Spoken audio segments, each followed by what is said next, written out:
Thank you, Mr. Chairman, and to Secretary Mabus, CNO Greenert, and Commandant Amos. Thank you for being here, for your service to your country, and it has been a great privilege of mine to get to know each of you and to work with our men and women in uniform.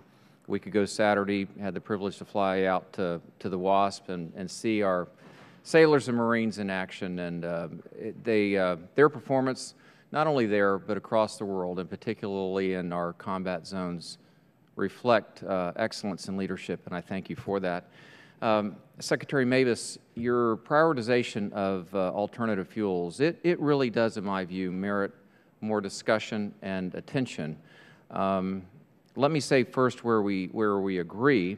I think I quoted you, I'm going to quote you here correctly, that we would be irresponsible if we do not reduce our dependence on foreign oil. I completely agree with that.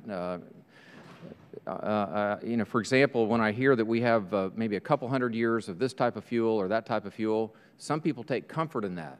It raises the alarm with me, you know, that we need to get on it. We need to move on this. And off the coast of Virginia, introduced legislation to open up the energy resources that are there, working with the Navy, of course, to make sure we don't interfere with the ship movement. And also wind. You know, I think wind needs to be a part of that. Now, with all that said, a couple of statements that you made, they just don't comport with what I understand to be true. One is that like solar and geothermal energy are competitive today, what you're purchasing that energy for with what we get in the open market.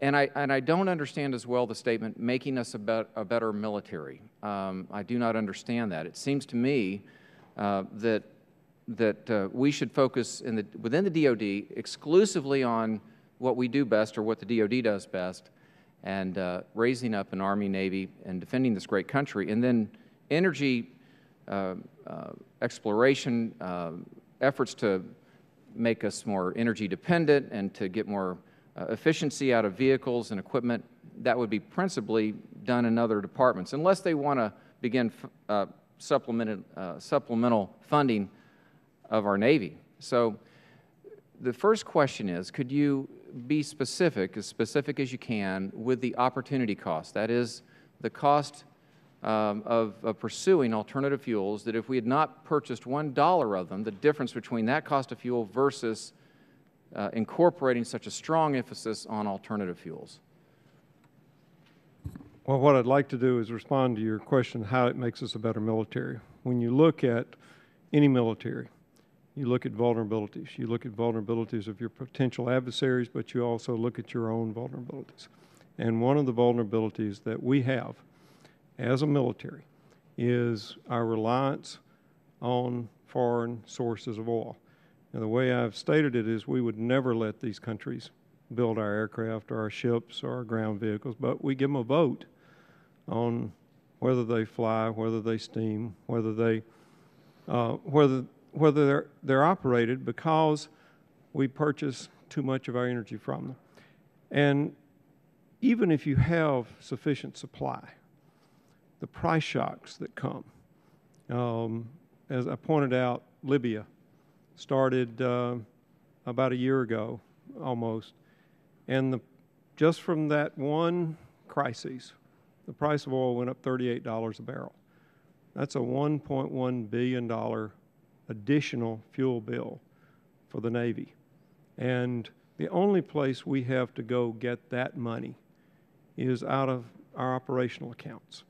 And because it's a global commodity, because the price is set globally and it's set on sometimes on rumors, sometimes on potential crises. You saw what happened just when the Iranians threatened to close the Straits of Hormuz, the price of oil shot up.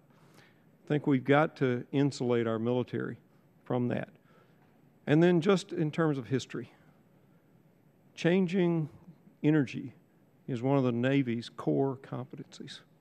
It's one of our core missions. We went from sail to coal in the 1850s. We went from coal to oil in the early part of the 20th century.